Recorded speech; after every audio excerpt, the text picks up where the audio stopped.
Eso ya de una, Jairo. Listo ya, Samir. Ok. Bueno, muy buenos días a todos. Bienvenidos al número 44 de Thursday Science Seminars que estamos desarrollando en la Universidad de la Costa. Y hoy tenemos el gusto de presentar a la doctora Jenny Tobón. La doctora Jenny Tobón es profesora asociada de la Universidad de Lille en Francia. La doctora Jenny hizo su pregrado en química farmacéutica en la Universidad de Antioquia y luego hizo su doctorado en ciencias químicas en la Universidad Nacional en La Plata, Argentina. Después de eso, la doctora Jenny fue a hacer estudios postdoctorales en Francia y terminó con la plaza de profesora en la Universidad de Lille. Su especialización o su campo de investigación es estudiar, bueno, el objetivo del trabajo de ella es entender las transformaciones físico-químicas en aerosoles expuestos a especies reactivas en diferentes condiciones o diferentes parámetros como humedad, luz ultravioleta, entre otros. Y pues básicamente lo que estudia es la reactividad y la fotorreactividad de aerosoles a escala de partículas individuales, lo cual personalmente me parece bastante interesante y fascinante, usando técnicas microanalíticas. Bueno, no está de más decir que la profesora es autora de alrededor de 30 o más de 30 artículos de investigación evaluados por pares. Entonces, no siendo más, le doy la palabra a nuestro invitado al día de hoy. Bueno, muy buenos días para ustedes. Muchas gracias por la invitación. Es un gusto para mí estar aquí hoy, compartiéndoles un poco de lo que yo hago, de mi experiencia aquí en la Universidad de Lille. Hoy les voy a hablar sobre la espectroscopía micro-Raman de partículas individuales para el estudio de procesos físico-químicos de aerosoles de interés atmosférico. Como dijo Samir, mi interés es estudiar los aerosoles, pero a la escala de las partículas individuales, es decir, a la escala micrométrica. Para comenzar, me gustaría mostrarles dónde está Lille, porque sabemos dónde está Francia, pero de pronto no nos ubicamos dónde está Lille. Lille es una ciudad que queda al norte de Francia. Es una ciudad que es la capital de la región de Hauts-de-France, que es en la frontera con Bélgica, muy cerca de Bélgica.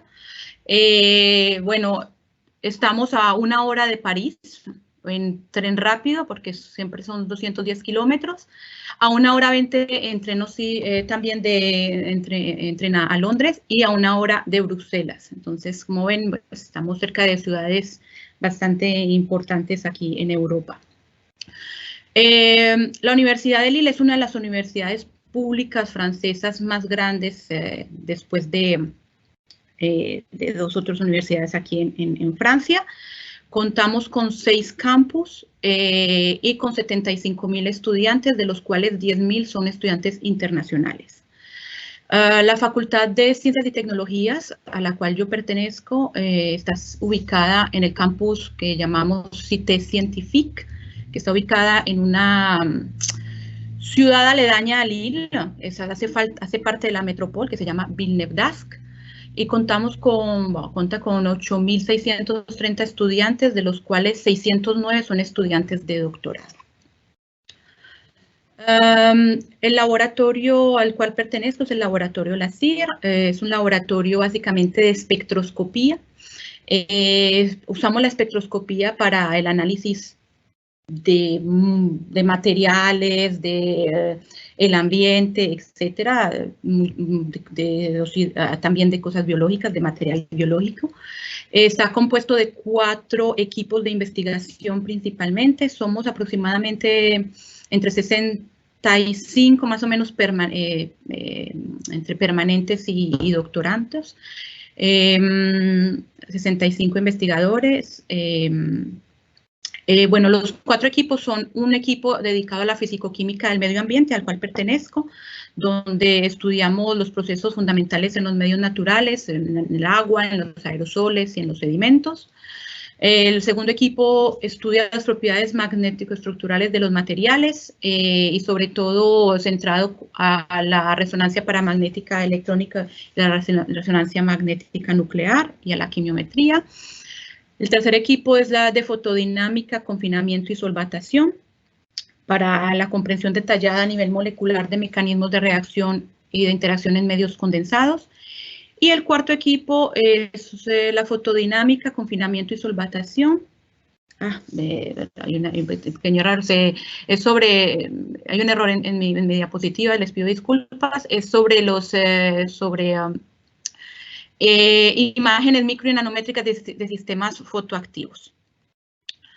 Bueno, en este seminario, el plan, lo que voy a presentarles hoy, voy a hablarles un poco una generalidad para introducirlos sobre el mundo de los aerosoles. Luego voy a introducir la reactividad de los aerosoles atmosféricos. El estudio de los aerosoles atmosféricos, voy a mostrarles los desarrollos metodológicos en los que hemos implementado en el laboratorio para estudiar las partículas individuales. Y después voy a terminar por mostrarles las aplicaciones y algunos resultados y conclusiones. Para comenzar, entonces, ¿qué es un aerosol? Bueno, los aerosoles son un conjunto de partículas sólidas o líquidas que van a estar suspendidas en un gas, pero cuando este gas es el aire troposférico o estratosférico, lo llamamos aerosol atmosférico. La talla de los aerosoles atmosféricos se extiende entre de 2 nanómetros a los 100 micrómetros. Estos aerosoles atmosféricos pueden ser emitidos directamente a la atmósfera por la fuente, eso es lo que llamamos aerosoles primarios, o también pueden ser generados por reacciones químicas y procesos atmosféricos en la atmósfera a partir de gases en la atmósfera, y es lo que llamamos aerosoles secundarios. Ambos tipos de aerosoles primarios y secundarios pueden tener un origen natural o antrópico. ¿Pero por qué son importantes los aerosoles atmosféricos? Pues es muy sencillamente porque influyen el clima, porque afectan la calidad del aire, y obviamente al afectar la calidad del aire pueden afectar la salud humana. Entonces, por eso es importante comprenderlos. Dependiendo de la fuente donde el aerosol es emitido y los procesos de formación de esos aerosoles, el aerosol va a tener una composición química determinada, una talla y una heterogeneidad. Y esas propiedades del aerosol son los que van a determinar su toxicidad, y además de todo van a determinar las propiedades ópticas, la reactividad que va a tener los aerosoles en el ambiente, y la higroscopicidad y la capacidad, obviamente, de formar nubes. Entonces vamos a introducir aquí la parte de la reactividad y la higroscopicidad de los aerosoles atmosféricos. Todos sabemos cuando los aerosoles son emitidos a la atmósfera o son formados en la atmósfera, y ellos no se quedan de esa manera, ellos van a evolucionar, van a ser transformados en la atmósfera dependiendo de cuánto tiempo queden en la atmósfera viajando, cuánto vayan a viajar. Van a sufrir procesos físicos, fotoquímicos, van a reaccionar con otros aerosoles, con otros gases en la atmósfera, y finalmente también van a poder interaccionar con agua, van a poder absorber agua o no, dependiendo si son higroscópicos. Entonces, esos procesos de absorción de agua, a medida que se transforman, o sea, la capacidad de absorber agua de un aerosol va a cambiar dependiendo de la composición de ese aerosol, y esa capacidad de absorber agua, luego vamos a ver si las partículas tienen la capacidad de formar nubes, de actuar como núcleos para la formación de nubes. ¿Qué son las propiedades de higroscopicidad? Bueno, conocemos, por ejemplo, las propiedades de higroscopicidad. Básicamente, bueno, hay la deliquescencia o la deliquescencia en español, donde una partícula sólida que es expuesta a una humedad relativa en el ambiente, va a absorber agua y va a formar una gota de agua. Entonces, esta crece hasta disolverse y esa absorción de agua, esa transformación de una partícula sólida a una gota, obviamente la partícula ha cambiado, hay una modificación de la composición, de la talla y de las propiedades ópticas de ese aerosol. Lo vemos, este proceso representado en un gráfico de humedad relativa y de el factor de crecimiento de este aerosol, del aerosol. Vemos, bueno, que la partícula a una humedad relativa baja está sólida, estamos hablando de una partícula que es higroscópica, obviamente. A medida que aumentamos la humedad relativa, la partícula en realidad no se disuelve, sino hasta que llega a un punto crítico. Cuando llega a un punto crítico, de un punto determinado de la humedad relativa específico de ese compuesto, de esa mezcla de compuestos que tiene la partícula comienza a formar una primera gota de agua en esa partícula, continúa a absorber hasta disolverse completamente y transformarse en una gota. Esa transición, que generalmente es una transición rápida, generalmente cuando hacemos un gráfico de este tipo observamos una escala, la transición se observa como una escala, se conoce como punto de deliquescencia o DRH. En el proceso contrario, la partícula que es líquida, la gota, va a que cuando se convierte en una partícula sólida es el proceso que se llama eflorescencia. Y este ocurre porque la gota va a estar expuesta a una humedad relativa más baja o decreciente, entonces el agua se va a evaporar. Y nuevamente la gota va a comenzar a disminuir de tamaño, va a haber un estado que es sobresaturado, o sea, va a ser este ciclo forma una histeresis porque la transición no es a la misma transición humedad relativa a la que se formó la gota. Y este cambio también de líquido a sólido, obviamente, también va a modificar todas las propiedades físico-químicas de la partícula. Entonces, partimos de una gota líquida, la gota se concentra, disminuye de talla a medida que disminuye la humedad relativa del ambiente y se forma el primer cristal. Cuando se forma el primer cristal, sabemos que la cristalización es un proceso cinético y se forma el cristal sólido inmediatamente. Y ese punto, esa transición es lo que conocemos como punto de fluorescencia o ERH, que es como se conoce en inglés. Entonces, esa es una manera de caracterizar la higroscopicidad de los aerosoles, representando estos humidogramas de la talla en función de la humedad relativa de la partícula. Y siempre hay, o sea, cuando las partículas son higroscópicas, en general se forma una histeresis y el punto de deliquescencia, el punto de fluorescencia, no es a la misma posición. Okay. Ahora vamos a ver el estudio de los aerosoles atmosféricos. Existen muchas formas de estudiar los aerosoles atmosféricos. La primera, la más popular, pienso yo, es hacer de campañas de medida de aerosoles, es decir, hacer muestreo de aerosoles del ambiente, donde se va a mirar la concentración, la composición, la variación espacial y temporal, la formación de partículas, etc.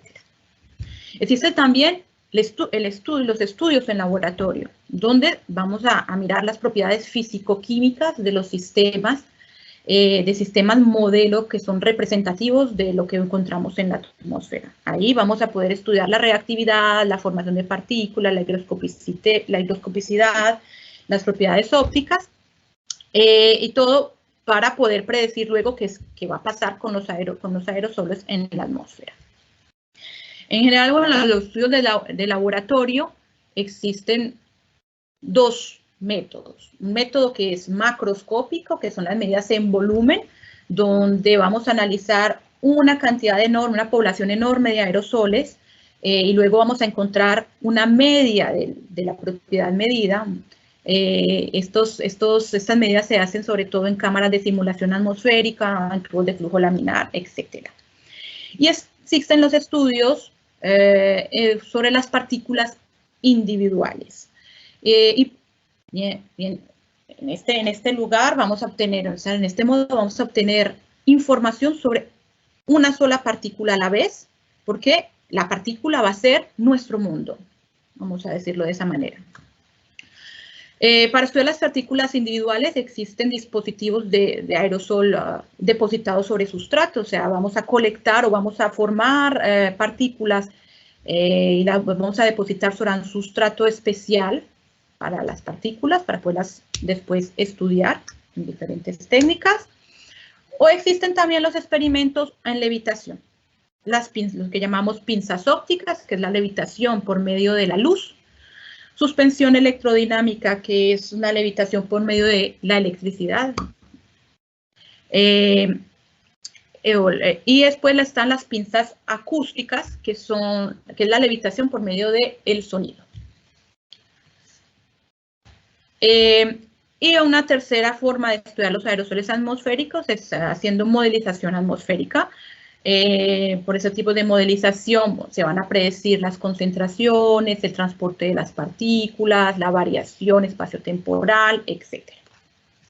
Nosotros en nuestro laboratorio, nuestra especialidad es estudiar las partículas individuales y utilizamos las partículas depositadas sobre sustratos y especialmente usamos experimentos en levitación. En el laboratorio tenemos dos tipos de dispositivos, las pinzas ópticas y las pinzas acústicas. Pero bueno, ¿por qué es importante estudiar las partículas a la escala individual? En realidad, bueno, como vemos, todas las transformaciones químicas y fotoquímicas y físicas que sufre un aerosol en la atmósfera, la higroscopicidad, por ejemplo, la higroscopicidad va a depender de la composición y de la talla de esos aerosoles, de cómo se van transformando esos aerosoles en la atmósfera, y luego eso va a influenciar sobre muchos factores del aerosol, y bueno, y el factor importante es la higroscopicidad, porque es la que nos va a determinar la capacidad de la partícula para formar el núcleo de nube, y luego si va a afectar positiva o negativamente el clima. Entonces, la comprensión de estos procesos a la escala de la partícula van a mejorar el entendimiento de los fenómenos globales. Es por eso que nosotros estamos interesados en estudiar las propiedades de los aerosoles a la escala individual, para después poderlo relacionar con los fenómenos que no podemos entender cuando estudiamos una población enorme de partículas. Uno de los grandes desafíos en la química atmosférica consiste en comprender los procesos heterogéneos y las reacciones multifásicas en los aerosoles individuales, para luego comprender la complejidad que encontramos en la atmósfera. Entonces, el estudio de las partículas individuales nos ofrece numerosas ventajas. La primera es que podemos hacer una observación directa de la alteración de las propiedades físico-químicas de las partículas. O sea, podemos observar la composición, la talla, la morfología, la fase y la higroscopicidad individualmente. Podemos medir una misma partícula por largos periodos de tiempo, someterla a luz, someterla a diferentes factores simulados ambientales, etcétera, y continuar midiéndola por un largo periodo de tiempo. El control, podemos controlar y variar las condiciones ambientales, porque en nuestro sistema de levitación la hemos hecho con sistemas que podamos modificar el ambiente y adentro de alrededor de las partículas. Y podemos estudiar in situ el comportamiento de los aerosoles. ¿Por qué in situ? Porque va a ser a medida que hacemos reaccionar, o que la exponemos a la humedad, vamos observando qué pasa con el aerosol. Entonces, les había contado que en el laboratorio tenemos básicamente dos tipos de dispositivos de levitación, el óptico y el acústico. La levitación electrodinámica no la tenemos. Les voy a contar un poco las ventajas y inconvenientes de cada una de las técnicas. Por la levitación óptica, podemos hacer levitar partículas que van de 1 a 20 micrómetros. Y la partícula, cuando se levita por la luz, o sea, es el rayo de luz focalizado por un objetivo de microscopio que va, esa fuerza de esa luz va a levantar la partícula unos cuantos micrómetros desde una superficie. Y la partícula no se va a deformar, va a mantener su forma. ¿Cuáles son los inconvenientes de esta técnica? Los inconvenientes son que no podemos hacer levitar partículas que son más grandes que 20 micrómetros. 20 micrómetros es el límite. Se necesita un medio transparente porque las propiedades ópticas de los compuestos que estamos estudiando, de las partículas que estamos estudiando, son importantes y dependen, o sea, la calidad de la levitación va a depender de ello. Si una partícula no es transparente a la luz con la cual estamos haciendo levitar, pues simplemente va a caer y no la vamos a poder mantener suspendida en el aire. Puede haber una aumentación de la temperatura local si hay absorción de luz por los compuestos que hay al interior. Y puede haber también excitación fotoquímica, sobre todo si usamos un láser de alta energía. La levitación acústica, que es la levitación por medio del sonido, no se necesitan propiedades físico-químicas particulares. En general, la más grande cantidad de materiales se pueden hacer levitar, pero las partículas que podemos hacer levitar están limitadas a partículas que son relativamente grandes con respecto a lo que encontramos en la atmósfera. Entre 20 micrómetros y 2 milímetros. Pero tenemos algunos inconvenientes con la levitación acústica, son que las partículas, debido a la onda, a la presión acústica, puede haber una pequeña deformación de la gota. Las ondas acústicas también pueden favorecer la transferencia de masa y calor. Y se necesita controlar el campo acústico de manera estricta. La levitación electrodinámica ofrece un margen de talla que abarca la óptica y la acústica entre 1 y 150 micrómetros. No hay deformación cuando se hace levitar el aerosol. No hay aumento de la temperatura y hay alta estabilidad. Pero se necesita cargar las partículas necesitan ser cargadas, que tengan una carga antes de ser levitadas. Se necesita controlar el campo eléctrico de manera estricta y puede haber pérdida de carga si hay aumento de la temperatura.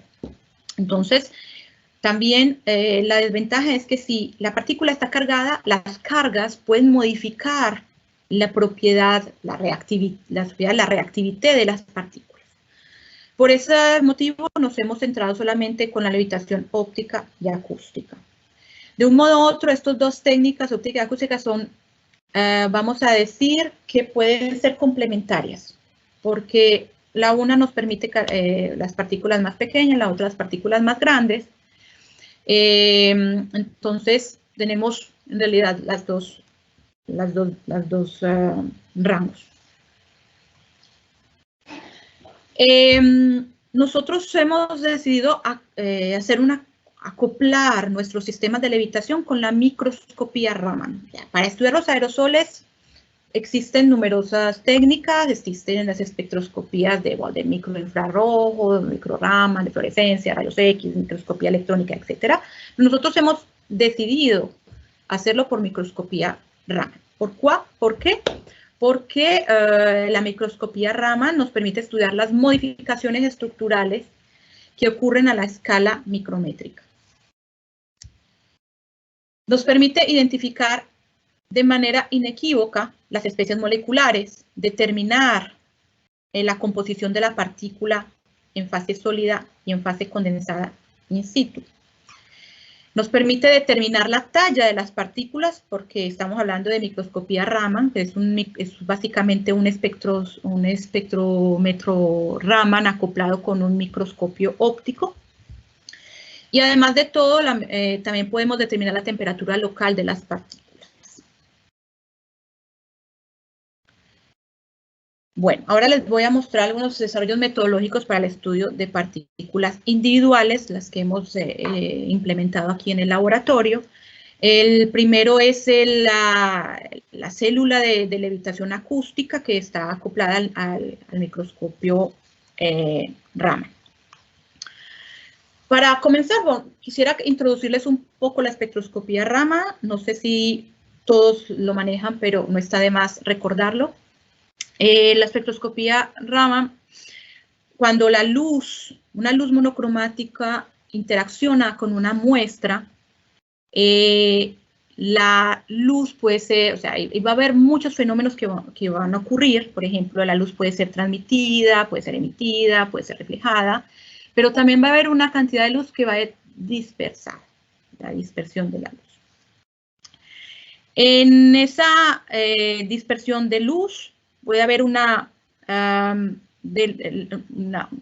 cantidad de luz que es dispersada de manera elástica, que es la que llamamos Rayleigh, donde la luz dispersada, la luz incidente tiene la misma energía que la luz dispersada. Y una otra cantidad de luz dispersada va a ser dispersada de manera inelástica, que es lo que conocemos como el fenómeno Raman, donde la energía de la luz que es dispersada es diferente de la energía de la luz incidente. Vemos que el fenómeno Raman tiene muy baja probabilidad. Es un fotón en 10 a la 6 o 10 a las 10 fotones emitidos, mientras que la Rayleigh es 1 en 1000 o 1 en 10.000 fotones. Por eso se necesitan técnicas, los equipamientos para poder detectar el efecto Raman tienen que ser muy estrictos para poder detectar esa luz. Entonces, como vemos acá, hay una luz, la dispersión elástica de la luz, cuando los fotones que recuperamos tienen la misma energía del fotón incidente. ¿Okay? Estamos hablando aquí es una espectroscopía vibracional como el infrarrojo, solamente que el fenómeno es diferente al infrarrojo. El infrarrojo es una absorción, aquí se pasa por otros fenómenos diferentes. El efecto Raman, la luz puede ganar energía, o sea, los fotones dispersos pueden ganar energía o pueden perder energía. Por ejemplo, cuando la energía dispersada es más pequeña que la energía incidente, es lo que llamamos stocks. Pero cuando la energía dispersada es más grande que la energía incidente, es lo que llamamos anti-stocks. Y en la mitad del espectro encontramos lo que es la Rayleigh, la dispersión elástica de la luz. El espectro, los stocks y los anti-stock, en realidad es el espectro, o sea, son bandas con números de onda precisos. Es una imagen especular. Los anti-stock son en imagen especular, solamente que las bandas stock son en general mucho más intensas que las bandas anti-stock, porque las bandas anti-stock dependen de si la molécula está en un nivel de vibración más elevado.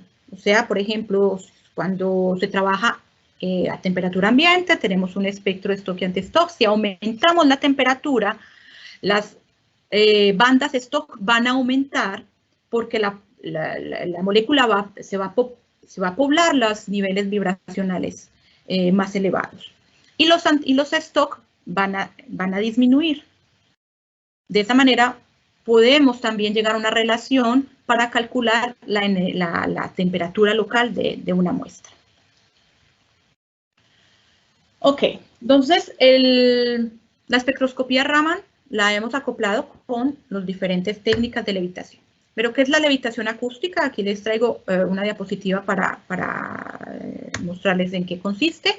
Básicamente consiste, bueno, hay un generador de ondas acústica y un reflector, donde va a haber una onda estacionaria con nodos y antinodos, y que va a ser generado como resultado de múltiples reflexiones entre el generador y el reflector. Y entonces se van a generar sitios donde la presión es nula, ¿okay? Donde la presión de los nodos y antinodos de esas ondas es nula, y es allí donde van a quedar suspendidas los objetos. Entonces, con la levitación acústica podemos hacer levitar objetos. Bueno, en general podemos ir hasta más grande que esto, hasta 2 milímetros, o mismo más, dependiendo del sistema. Con nuestro sistema hemos levitado de partículas entre 20 y 200 micrómetros. Tenemos un control ambiente porque podemos introducir gases. Como vemos aquí, este es el sistema, el levitador acústico que hemos introducido en una célula que fabricamos nosotros mismos.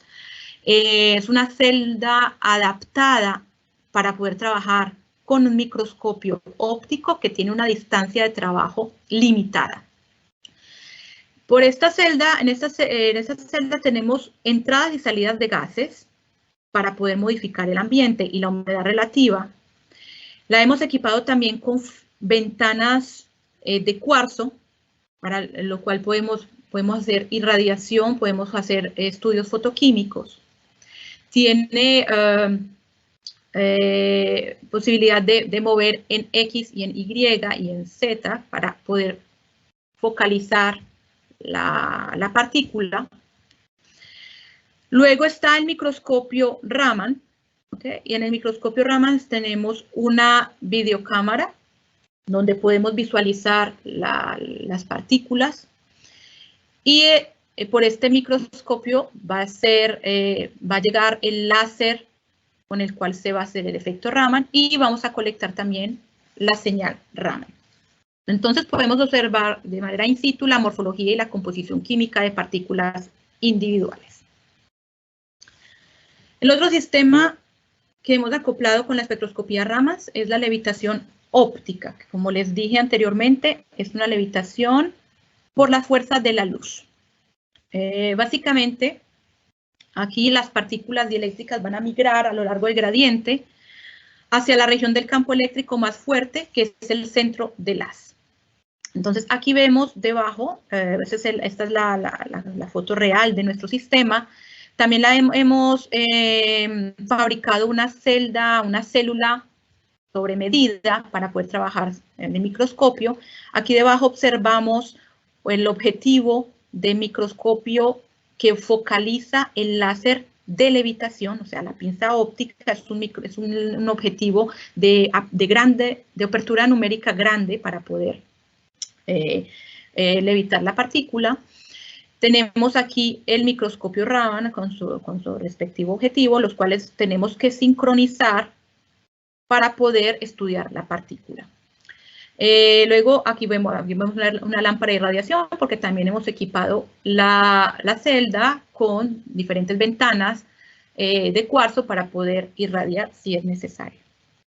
Esta es otra vista del sistema. Vemos la partícula que va a estar dentro de la celda de levitación, y también equipada con salida y entrada de gases para poder modificar el ambiente. El espectro Raman está equipado no solamente con videocámara, sino también con un sistema que se llama DuoScan, que nos va a permitir de hacer imágenes Raman, de obtener imágenes Raman, porque va a escanear láser por la región de interés que hemos decidido, y podemos de esa manera estudiar la heterogeneidad sobre una superficie determinada o sobre una partícula determinada. Bueno, entonces la cámara, la celda también nos permite, como la celda de levitación acústica, nos permite variar la humedad, variar los gases al interior, irradiar las partículas y observar in situ los fenómenos, las transformaciones que se pasan en la partícula. Entonces, como les dije, como el sistema está equipado, el sistema Raman está equipado con un sistema que se llama DuoScan. El DuoScan permite hacer una cartografía Raman sin tener que mover la muestra, como es se hace normalmente las cartografías. En este caso vamos a escanear con el láser. Entonces, tenemos la celda y lo que va a hacer el láser va a moverse por toda la muestra, por la región de interés que hemos señalado, para luego crear y poder reconstruir una imagen Raman y poder determinar la heterogeneidad de la muestra o de la partícula en nuestro caso. Ahora voy a mostrarles algunas aplicaciones y resultados que hemos obtenido. Bueno, son algunos ejemplos para ilustrarles lo que podemos hacer. Son ejemplos sencillos. Esta, por ejemplo, es el estudio de una partícula de nitrato de amonio. Simplemente hemos modificado la humedad de esta partícula al interior de la celda en levitación. Vemos la partícula aquí en medio en levitación. Ella se encuentra aproximadamente a 1 centímetro de distancia focal. ¿Okay? Cuando se aumenta, bueno, este es el espectro Raman.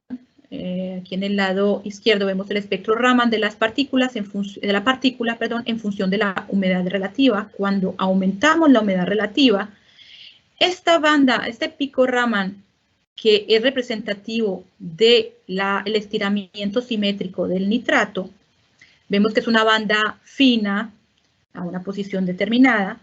Cuando deviene acuoso, cuando se solubiliza, la banda sufre un corrimiento y se vuelve más ancha. Esto nos permite observar la transformación de un punto de vista químico de la partícula, de la transformación de sólido a líquido.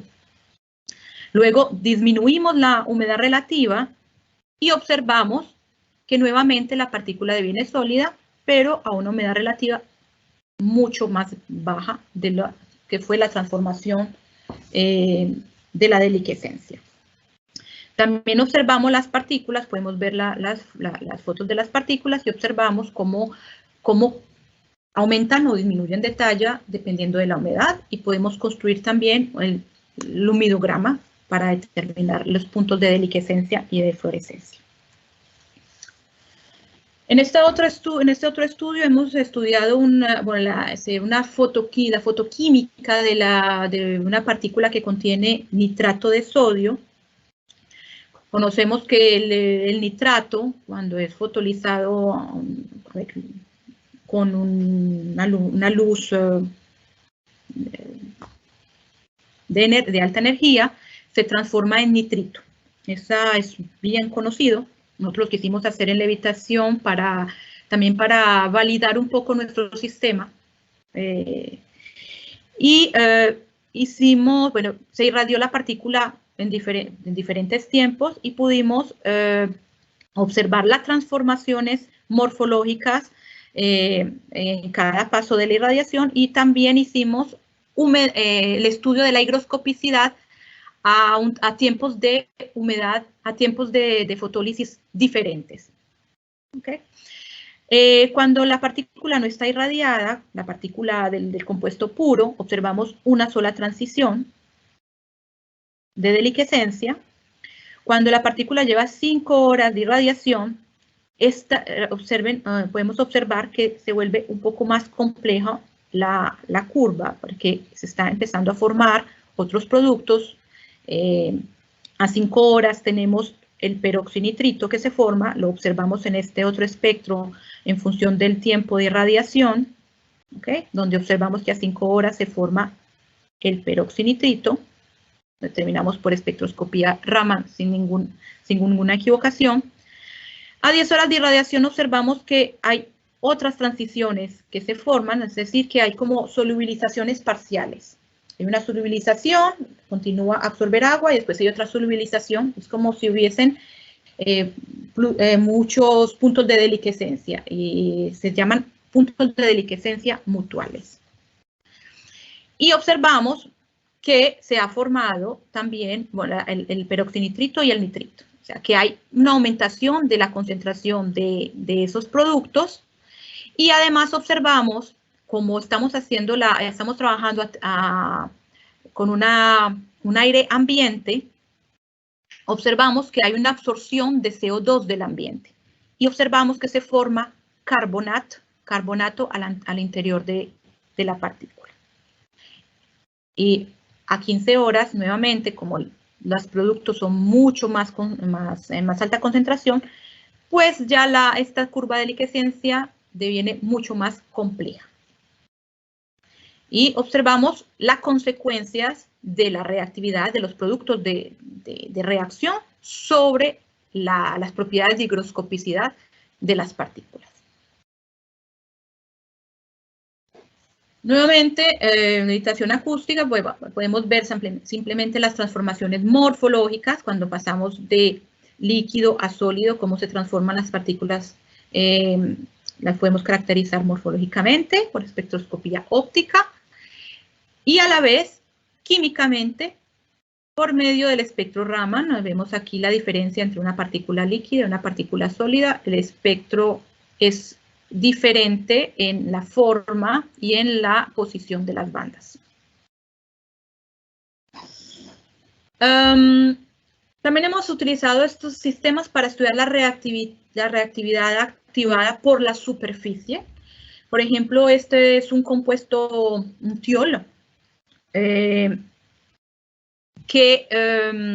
inicialmente, cuando lo pusimos en levitación, este es un tiol que normalmente cuando trabajamos en bulk, no hay transformación en mucho tiempo, o sea, podemos dejarlo incluso horas al aire y no pasa nada, el compuesto es estable, pero una vez que lo hemos puesto en levitación, la superficie de una gota es mucho más grande que cuando tenemos el compuesto en gran cantidad, obviamente. Se ha formado en poco tiempo, se ha formado el compuesto disulfuro, o sea, se ha oxidado. Y esto es verdaderamente porque hay una reactividad asociada a la superficie. O sea, hay una activación de la reactividad por la superficie. Y esto se pone en evidencia cuando ponemos en levitación un compuesto.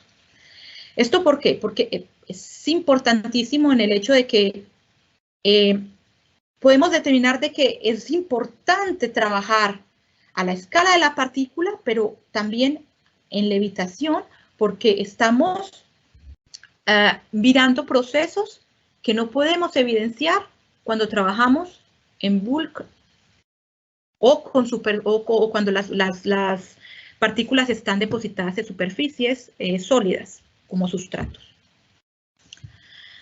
Además de eso, entonces evidenciamos que la partícula se reduce de talla, que haya una aumentación de la humedad al interior de la célula, de levitación, etc. Evidenciamos entonces esta reactividad debido simplemente a la superficie de la gota. Otro ejemplo sería, bueno, la transformación nuevamente fotoquímica de nitrato de sodio, pero esta vez lo hicimos en levitación óptica. ¿Cuál es la diferencia aquí? Aquí pusimos en evidencia que cuando reducimos la talla de la partícula, tenemos una reactividad, como lo esperábamos, mucho más rápida de lo que es cuando tenemos una partícula mucho más grande. Pero además, observamos, hemos hecho en esta experiencia, hemos hecho un estudio por cartografía Raman, de imágenes Raman. Entonces, hemos realizado una cartografía Raman sobre el plano X e Y de una región de interés de 9 por 9 micrómetros que contenía la partícula que medía aproximadamente 8 micrómetros. Antes de irradiar la partícula, en el tiempo cero de irradiación, observamos que la partícula está básicamente compuesta por nitrato. ¿Okay? Vemos que es homogéneo como se espera porque es una solución solamente de nitrato. Pero cuando irradiamos la partícula, así se observa la partícula sobre la imagen óptica del levitador, de la pinza óptica, y esta es la imagen óptica sobre el Raman. Y observamos que después de 270 minutos de exposición a la luz, a una luz ultravioleta, podemos encontrar las bandas representativas del compuesto nitrito que se forman y los podemos cartografiar y ubicar sobre la gota. Espacialmente, entonces, vemos que la gota, la distribución es heterogénea. Hay una distribución heterogénea del producto de fotólisis. En esta experiencia no se evidenció la formación de CO2, básicamente porque el tiempo en el que se fotolizó la gota fue mucho más pequeño que el tiempo que tuvimos que fotolizar para la levitación acústica. Para resumir y concluir, básicamente en el laboratorio de la CIR tenemos dos técnicas complementarias, una técnica de levitación acústica y una técnica de levitación óptica, que permiten medir partículas de diferentes tallas, entre 1 y 20 micrómetros para la óptica y entre 20 y 200 micrómetros para la acústica. Las celdas están acopladas con celdas ambientales que han sido elaboradas sobre medida para poder ser acopladas a un microscopio óptico y a la espectroscopía Raman. Con esto podemos seguir in situ, hacer un seguimiento in situ de las propiedades físico-químicas, de la talla y la morfología, de la composición química y de la agroscopicidad de las partículas. Y además también podemos generar cartografías Raman o imágenes Raman para estudiar la heterogeneidad sobre la superficie, es decir, la distribución de los productos antes y después de una transformación físico-química.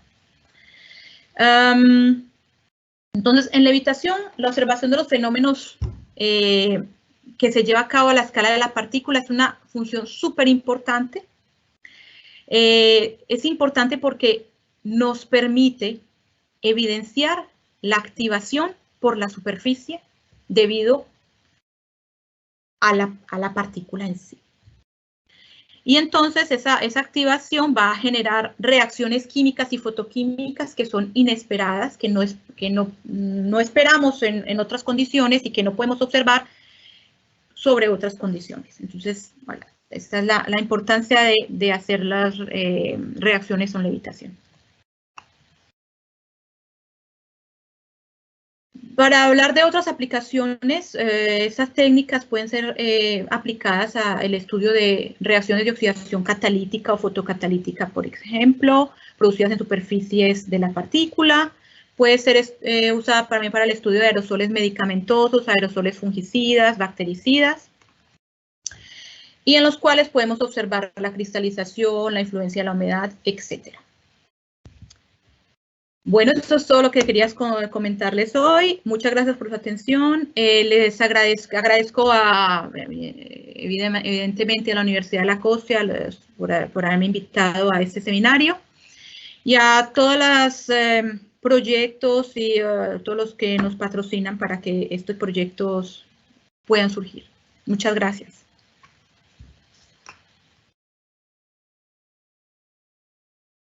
Muchísimas gracias, doctora Jenny, por su presentación. En este momento vamos a dar paso a las preguntas e inquietudes por parte del público. y aquí tengo un par. Voy a la primera. Dice, profesora, muy buena charla. Le quería preguntar cuáles son las superficies que utilizan en general para depositar las partículas cuando las estudian y si estas mismas superficies no afectan químicamente a las partículas depositadas. Sí. Bueno, las superficies, primero voy a responder la segunda pregunta. Las superficies sí pueden afectar la reactividad, porque no es lo mismo tener una partícula libre por todos los lados, como está en el ambiente, a tener una partícula que está depositada y que no va a interaccionar con el medio de la misma manera que cuando está flotando. Entonces, la superficie sí puede afectar. Podemos disminuir ese efecto, que hacerlo lo mínimo que se pueda si usamos superficies que llamamos hidrofóbicas, para formar una gota con el mínimo superficie de contacto que se pueda sobre la superficie. Bueno, con respecto al tipo de superficies que usamos, obviamente como nosotros trabajamos si se la depositamos sobre superficie, trabajamos en infrarrojo, trabajamos en Raman, sobre microscopio infrarrojo Raman, entonces necesitamos sustratos que sean transparentes a la técnica que estamos usando. Por ejemplo, podemos usar wafer de silicio, recubiertas con algún compuesto hidrofóbico. Hay compuestos, sustancias hidrofóbicas que venden, que son de siliconas, que con las que se recubren, sea vidrio, sea los wafers de silicio, para crear las superficies hidrofóbicas. Hay muchas superficies, eso depende de la técnica. Por ejemplo, hay gente que utiliza MEV para estudiar las partículas, entonces utiliza las grillas MEV como sustrato. Nosotros en el laboratorio utilizamos sobre todo los wafers de silicio, vidrio, cuarzo, para nuestros trabajos. Muchísimas gracias. Por acá tenemos otra y dice, cuando se realizan las transiciones de sólido a líquido y nuevamente líquido a sólido, ¿cómo tener certeza de si la estructura cristalina de la sustancia, o sea, del sólido inicial al sólido resultante después de la otra transición de fase, no cambia la estructura cristalina? Y bueno, es básicamente cómo tener certeza si la estructura cambia o no con solo observar el efecto Raman. Porque el espectro Raman me dice la estructura, o sea, es una técnica sensible a la estructura cristalina. Si yo cambio estructura cristalina, mi espectro Raman va a cambiar. Entonces, si cuando partimos de un sólido, lo solubilizamos y volvemos a otro sólido y cambio de estructura cristalina, las bandas que encuentro al final no son las mismas que al principio, o voy a encontrar bandas diferentes, bandas extras o movidas. ¿Me hago entender? O sea, la técnica Raman es una técnica que nos va a ver, vamos a ver la manera como la composición química, los grupos funcionales de la molécula, pero también cómo están organizados. Las interacciones moleculares las vemos muy bien en Raman. Entonces, con Raman podemos ver si cambió la estructura cristalina. Bueno, muchas gracias. Por aquí hay otra, es más bien una curiosidad. Dice, excelente charla, muy clara, muchas gracias. Tengo varias preguntas, pero en especial me llama la atención saber que cuando se toma una foto de la partícula suspendida, básicamente la pregunta es si esa foto no interfiere con los resultados, o sea, si no hay de pronto algún tipo de influencia por el efecto de la luz al tomar la foto o algo por el estilo. Bueno, cuando usamos, obviamente iluminamos con una luz blanca, pero es de baja energía, o sea, es de baja potencia. En general, no hay ningún efecto de esta luz sobre la reactividad de la partícula. Lo que sí hay que saber es que durante la colección de espectros Raman tenemos que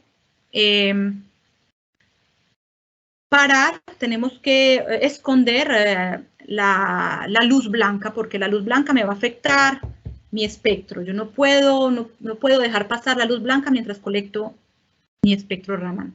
Entonces hay como una especie de shooter, ¿okay?, que va a separar, que va a hacer que la luz blanca sea bloqueada para poder dejar pasar el láser y que sea analizado luego la luz difundida, el